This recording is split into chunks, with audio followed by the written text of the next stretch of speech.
Alright, we are going to look at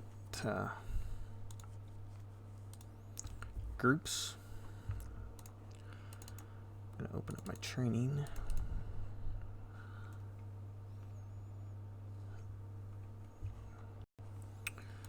I think first thing you'll see when you open this is your show all items. You do not want to program in here. It is a hot mess. Okay, there's just no way to keep organized. It's not what you want to do. So what you want to do is you want to use all these groups I've set up for you. I'll go through a little bit how to set up your own group, but for now, let's start with my groups. If you look at the back wall, you'll see that I've split it into 3 things. One of the new updates to the software does not allow you to group props as separate props, which I don't like. Essentially what that means is the back wall is split into 3 different props. It's split into all the stuff on the left container, all the stuff on the center container, and all the stuff on the right container. So that's 3 different props.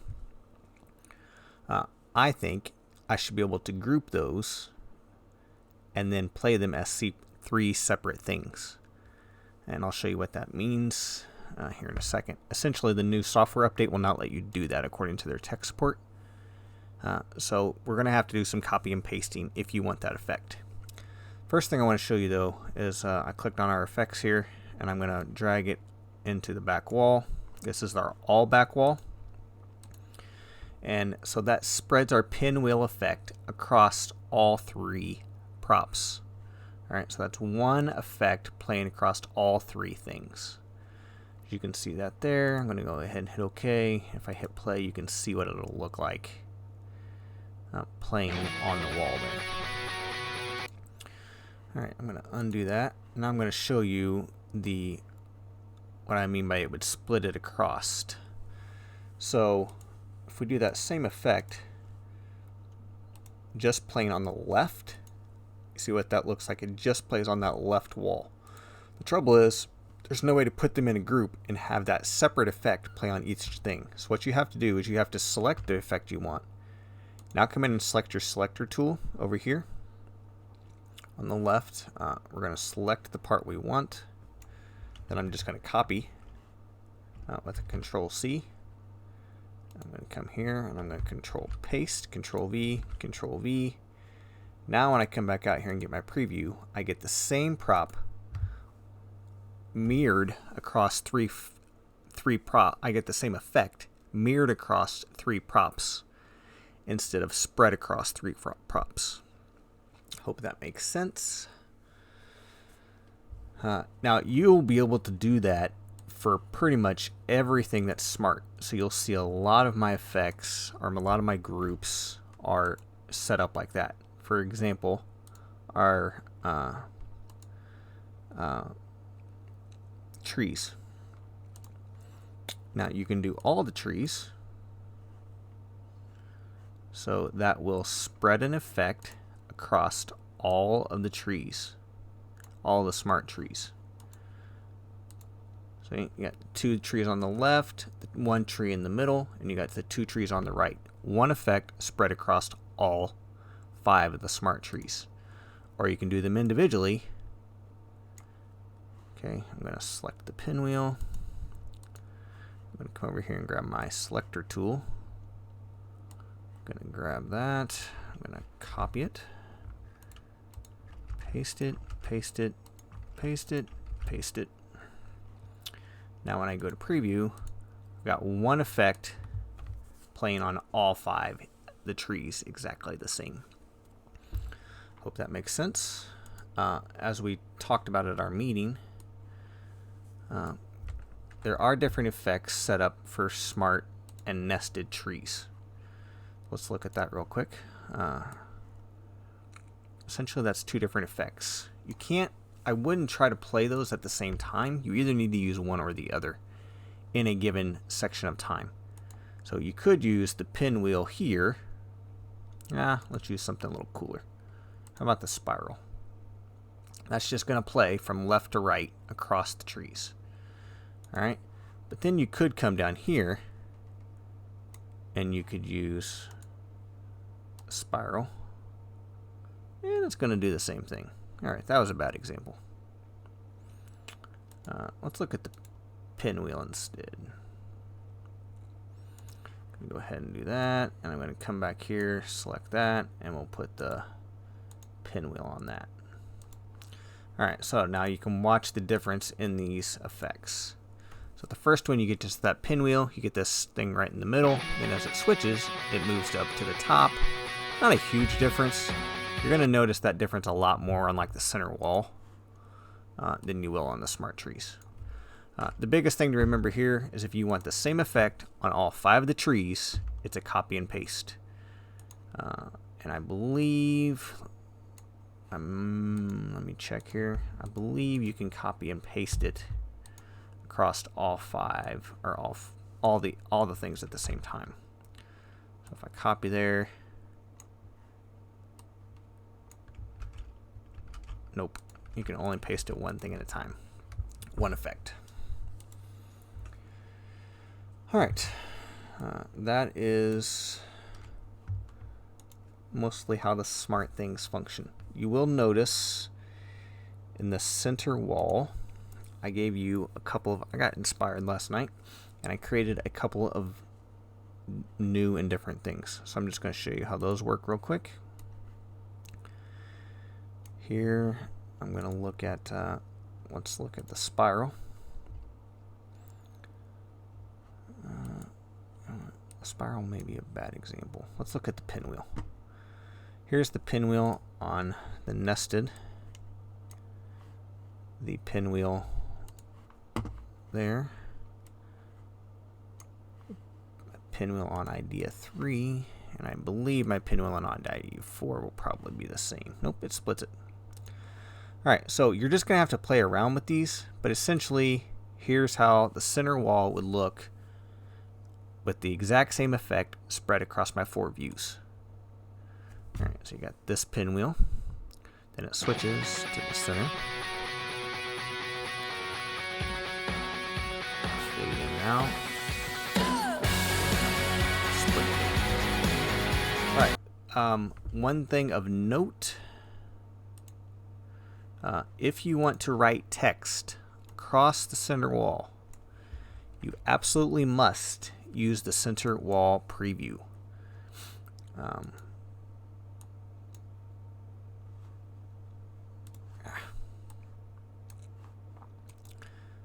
just going to show you here.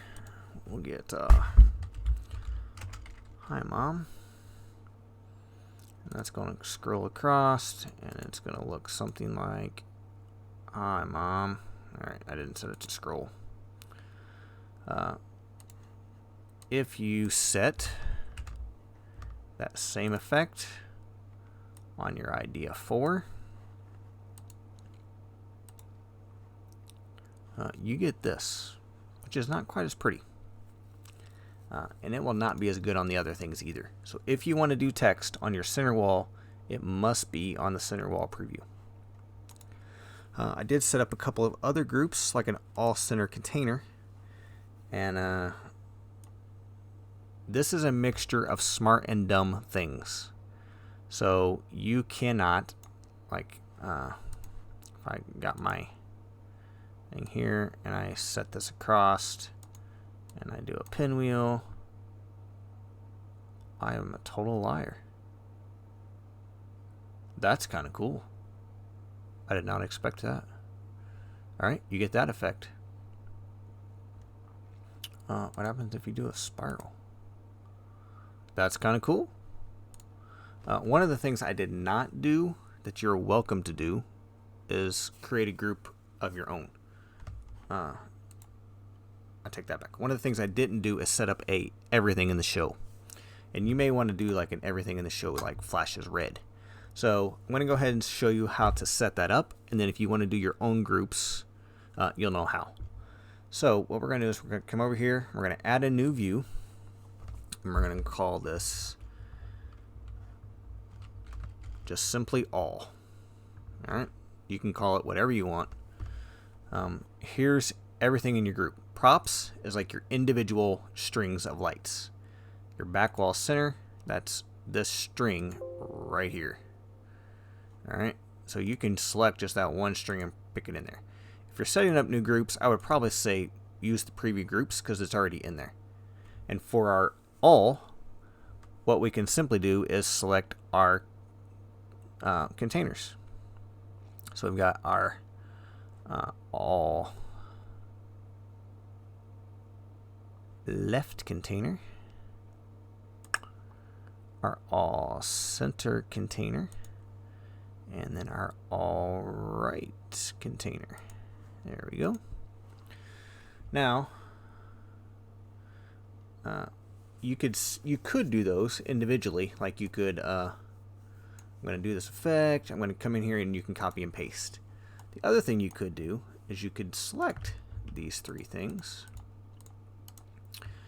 and you could say I want to convert these into a new, into a new group. So the first thing in the group is going to be the left, the last thing is going to be the right, and you want to leave them in their place. And we're going to call this all. Then we're going to create the group.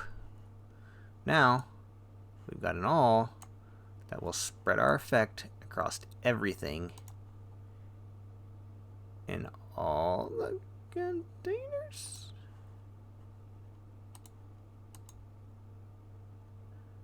It does not do that. Darn it. The best way then this is going to be beneficial is if you want to do a color. So let's open our color tool. I want it to be ready by, and I just want to put red there. Alright, I lied. You can't do that. It's not going to convert everything across all three containers. So in other words, there's no point in grouping that, because what it's doing is it's saying inside of these there's different effects and props. Essentially what you'd have to do is you'd have to create a whole nother one of these and go through and select everything individually. Anyways, that's how you create groups. Let me show you another great way to create a group. Is I'm going to call this random bars. Alright, and I'm going to come in. This time I'm going to come in to the actual props, and I'm going to come down to the bars. Alright, and here are all my bars. Now these are the bars that are in between the windows on the front containers. But instead of putting them in order, I'm going to randomize them. Alright, so I'm going to take 1, 7.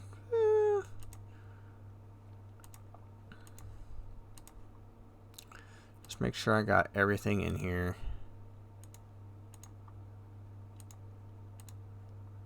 Alright, so there's all my bars. I'm going to go ahead and hit OK. Now, you will notice I have my random bars here. Here's the advantage of that. If I come in here now and I do this 1/10 of a second, yeah.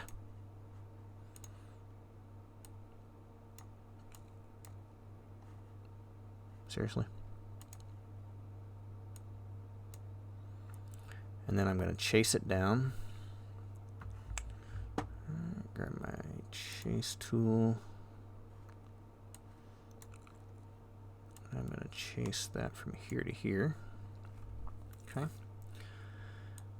I can do that by simply dragging down, and watch this effect. It randomizes that. Versus if I did that in the all bars tool, where everything is simply, where's my bars?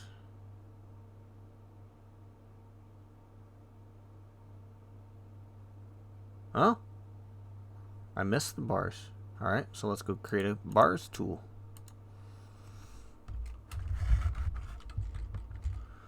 And we're going to go props, bars, 1, 2, 3, 4, 5, 6, 7,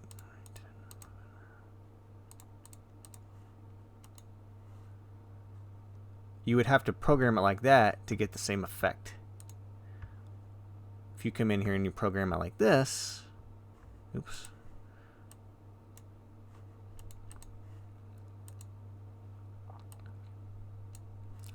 I'm going to chase that down the exact same way.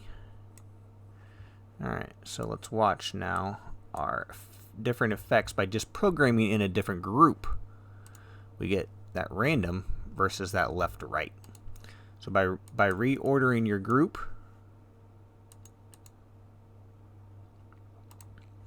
and then just dragging down, see random bars, we got that nice thing there. Then we go into our bars. So by reordering our group here, we get a different effect.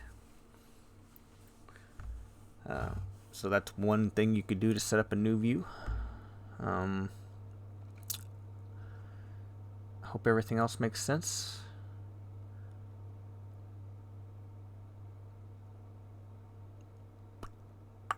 I just had a thought. If you get adventurous, there is no reason you couldn't in here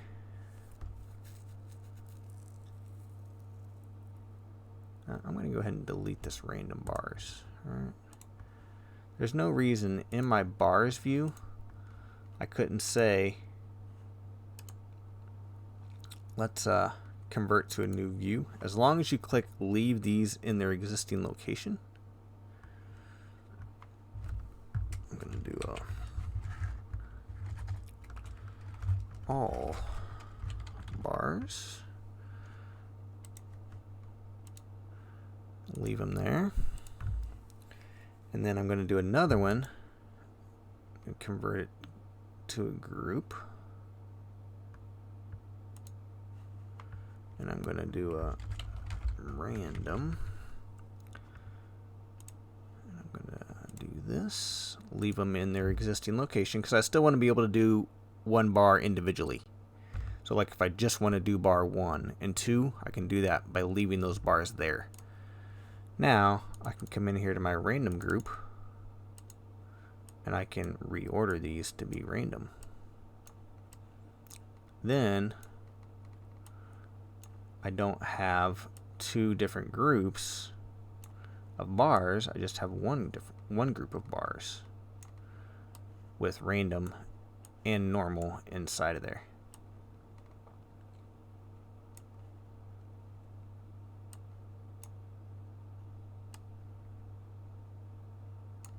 So now, if I want them in order,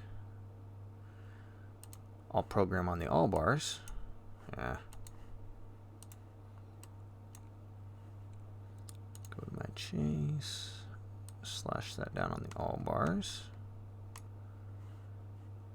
Or if I want them in random, I'll open up my random. And I'll chase this across my random bars. That. Let's see what I get. Should be left, right, and yeah.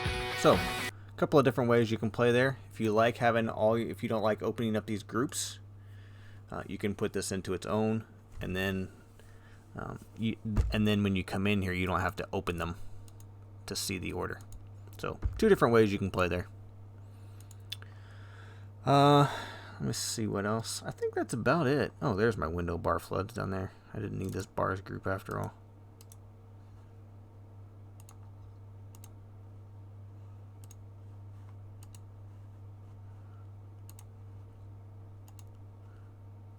So there we go. All right. I hope that was helpful. You can always Slack me or leave a comment on here. If you got a question. That's all I got for tonight. Hopefully that'll get you guys started.